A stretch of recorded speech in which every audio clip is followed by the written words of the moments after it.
పేద కుటుంబంలో పుట్టిన ఒక యవనస్తునికి చదువుకోవాలని ఆశ ఉన్నది, కానీ డబ్బు లేదు. కాలేజీ లేని సమయాల్లో ఇంటింటికి వెళ్ళి పాత పుస్తకాలను తక్కువ ధరకు కొని వాటిని మార్కెట్లో కొంచెం ఎక్కువ ధరకు అమ్ముతాడు. వాటి మూలంగా వచ్చే లాభంతో తన చదువును కొనసాగిస్తూ ఉన్నాడు. ఒకసారి పాత పుస్తకాల కొరకై ఇంటింటికి తిరుగుచున్నాడు, కానీ తనకేమీ దొరకలేదు. చివరికి ఒక గృహానికి వచ్చాడు. ఆ గృహంలో పెద్దలెవరూ లేరు. ఒక చిన్న బాలిక ఉన్నది. పాత పుస్తకాలు ఏమైనా ఉన్నాయా అని అడిగాడు. ఆ బాలిక లేవని సమాధానం చెప్పింది. తిరిగి తిరిగి చాలా అలసిపోయాను, కొంచెం మంచినీళ్ళు ఇవ్వమ్మా అన్నాడు. ఆ బాలిక అతడు కూర్చోమని చెప్పి లోనికి వెళ్ళింది. అతడు దాహంతో కనిపెడుతూ ఉన్నాడు. కొంతసేపు అయిన తర్వాత తన చేతిలో ఒక గిన్నె పట్టుకొని వచ్చింది. దాని నిండా చిక్కని పాలున్నాయి. ఆమె అతని చేతికి అందించి త్రాగమని చెప్పింది. ఆ యవనస్తుడు ఆశ్చర్యపడి మొహమాట పడ్డాడు. నేను నిన్ను మంచినీళ్ళే కదమ్మా అడిగాను, కానీ నీవు పాలు తీసుకొచ్చావేంటి అన్నాడు. అయ్యా, మీరు చాలా అలసిపోయి ఉన్నారు కాబట్టి పాలు తీసుకొచ్చాను, దయచేసి త్రాగండి అన్నది.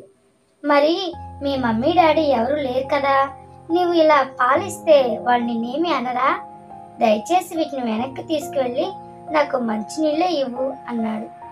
అయ్యా, ఇతరులకు సహాయం చేస్తే మా మమ్మీ డాడీ చాలా సంతోషిస్తారు, తప్ప ఏమీ అనుకోరు, దయచేసి మీరు తాగండి అని బలవంతం చేసిందా బాలిక.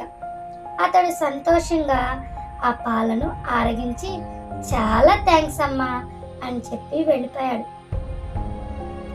చాలా సంవత్సరాలు దొరికిపోయాయి. ఈ బాలిక ఒక మంచి యవనస్త్రాలైంది. అకస్మాత్తుగా ఆ అమ్మాయి జబ్బు పడింది. తల్లి తన్ను హాస్పిటల్కి తీసుకుని వెళ్ళింది. డాక్టర్ గారు అన్ని పరీక్షలు చేసి ఆపరేషన్ చేయాలని చెప్పారు. దానికి ఎంత డబ్బు అవసరమో చెప్పి అంత డబ్బును సిద్ధం చేసుకోమని చెప్పారు. ఆపరేషన్ తేదీ కూడా నిర్ణయించారు. కానీ ఆ తల్లి దగ్గర అంత డబ్బు లేదు.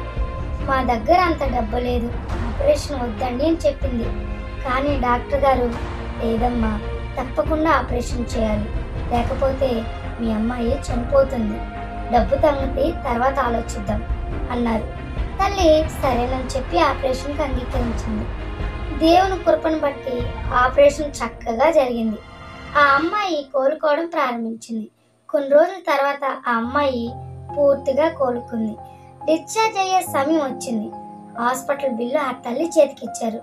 ఆ తల్లి ఎంతో పెద్ద మొత్తం చెల్లించి తన కుమార్తెను ఇంటికి తీసుకుని వెళ్ళాలి. బిల్లును చూసిన వెంటనే ఆమె భయకంపితురాలైంది. అది చెల్లించగల స్తోమత తనకు లేదు. డాక్టర్ గారి దగ్గరికి వెళ్ళి, అయ్యా, నేను ముందుగానే చెప్పాను కదా, మా దగ్గర అంత డబ్బు లేదు అని చెప్పింది. అప్పుడు డాక్టర్ గారు ఆ బిల్లును తీసుకుని, ఆ బిల్లు గిన్నెడు చిక్కని పాలతో చెల్లించబడింది అని వ్రాశారు. ఆ తల్లికంతా అయోమయంగా ఉన్నది. అయ్యా, ఏమిటిది అన్నది. అవునమ్మా, నేను ఒక యవనుడిగా ఉన్నప్పుడు ఇంటింటికి తిరిగి పాత పుస్తకాలు కొనేవాడిని. ఒకసారి మీ ఇంటికి వచ్చాను, మీరెవరూ లేరు, మీ కుమార్తె మాత్రమే ఇంటిలో ఉన్నది. నేను మంచినీళ్ళు అడిగితే నాకు ఒక గిన్నెడు చిక్కని పాలు ఇచ్చింది. ఆమె చూపిన ఆప్యాయతను, మేలును నేను ఎన్నడూ మర్చిపోలేను. మీ ఇంటి అడ్రస్ని బట్టి మీ అమ్మాయిని నేను గుర్తుపట్టాను. ఈనాడు నేను పెద్ద డాక్టర్నై సొంత నర్సింగ్ హోమ్ నడుపుతున్నాను, కాబట్టి ఈ విధంగా మీ రుణం తీర్చుకోవడానికి నాకు అవకాశం దొరికింది అన్నాడు. ఇయ్యుడి అప్పుడు మీకు ఇయ్యబడును. లూకాసు సువార్త 6వ అధ్యాయము 38వ వచనంలో చెప్పిన ప్రభువు మాటలు అక్షరాల నెరవేర్చబడ్డాన్ని మనం ఇక్కడ చూడగలుగుతున్నాము.